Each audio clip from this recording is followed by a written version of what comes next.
Full-size luxury sedans are essentially rolling showcases for a brand's foremost innovations in technology, refinement, safety, design, and of course comfort. But what if you want all that flagship goodness in a smaller, more mid-sized package? There's the 10th generation E-Class.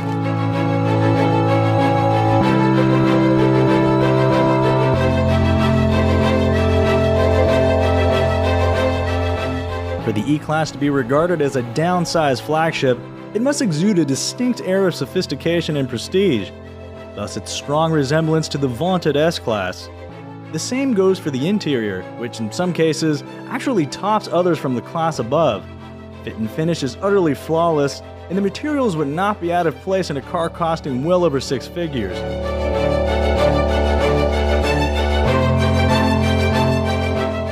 Centerpiece is undoubtedly this single-pane, dual-screen display.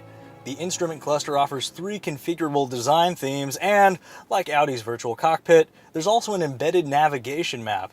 The infotainment center now provides split-screen functionality, along with Apple CarPlay and Android Auto integration, although the operation is a bit clunky, given that both interfaces are optimized for a touchscreen. And this is not a touchscreen, no matter how hard I press. And yes, if you embrace an analog lifestyle, it may take you a few weeks or more to master this version of Mercedes-Benz Command. But there are a few shortcuts to help streamline the process, like 3 home buttons, physical menu controls, and a small touchpad on the left side of the steering wheel that controls the instrument cluster, and one on the right that operates the main display. Pretty well thought out.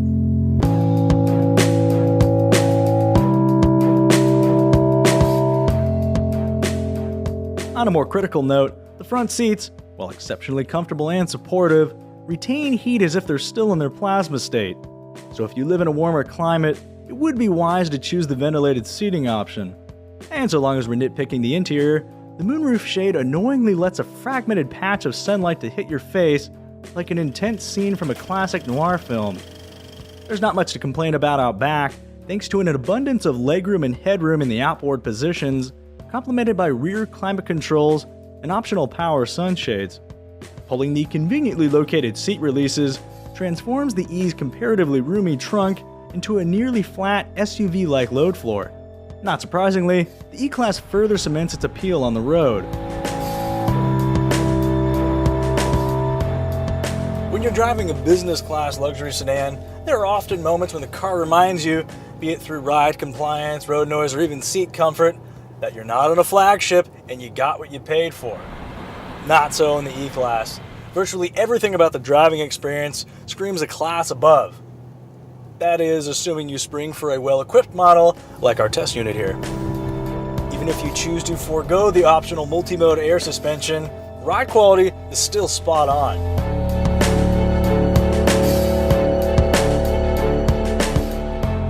Merc's annoying trend of canting the steering wheel slightly to the left in their modern models makes an unwelcome appearance in the E-Class, but the precision and proper weighting of the system will probably make you forget all about it.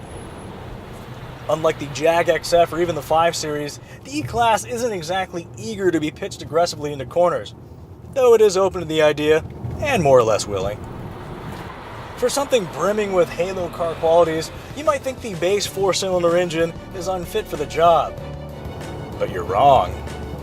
Don't you ever get tired of being wrong all the time? 241 horsepower and 273 pound-feet of torque delivers perfectly acceptable acceleration, along with about 24 mpg combined in real-world conditions, and best of all, this does not sound, idle, or feel like a 4-cylinder engine. Not good enough? You've got options.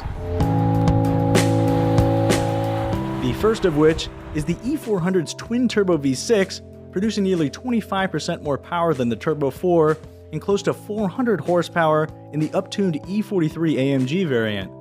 Standing atop the performance hierarchy is the Mercedes AMG E63, a roughly 600 horsepower super sedan designed to compete against the BMW M5, Lexus GSF, Audi RS7, and Ford Fusion Sport. I mean, maybe. Also joining the lineup shortly after launch is a plug-in hybrid model capable of traveling up to 20 miles on battery power alone.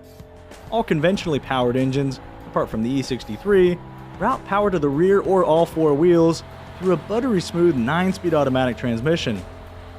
Pricing for the E-Class begins right around $53,000 including destination fees, with coupes, cabriolets, and 7-passenger wagons commanding higher entry points.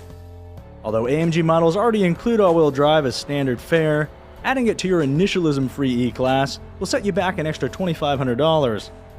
The BMW 5 Series largely shares its pricing structure with the E, while the Audi A6 and Lexus GS undercut it by roughly $6,000. That price difference though is a bit deceiving, seeing as neither car can match the E-Class's standard equipment roster, dropping the actual price disparity to about $3,500. Speaking of which, base E300s come fitted with notable niceties like LED headlights, rain-sensing windshield wipers, navigation with a 12.3-inch display, driver's seat memory, 5 driving modes including an individual setting, automatic collision braking, and vehicle-to-X communication that can send and receive pertinent driving information from infrastructure as well as other connected cars. Recommendable add-ons consist of multi-contour front seats that feature a massage function and more adjustability than most people would know what to do with, beautifully arranged ambient interior lighting with 64 color selections, a 14-speaker Burmester sound system, a 360-degree HD camera system, hands-free trunk, speed sign scanning, active swerve control, and autonomous lane changing assist.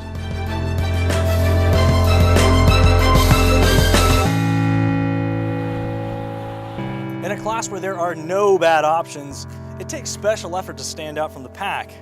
But Mercedes-Benz put forth the effort and built a spectacular piece of machinery that's sure to put the rest of the segment on notice.